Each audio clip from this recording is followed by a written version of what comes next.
پەیمانگای سلێمانی خەونی بەدەستێنانی نمرەی بەرز بەدی بێنە.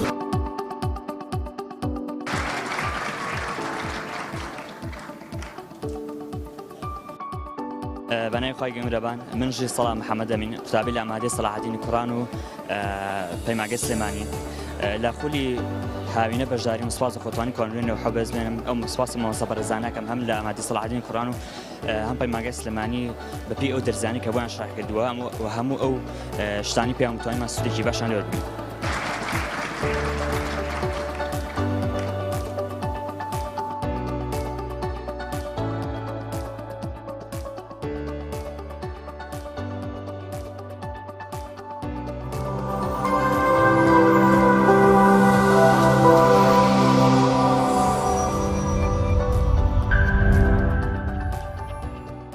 پەیمانگای سلێمانی خەونی بەدەستێنانی نمرەی بەرز بەدی بێنە.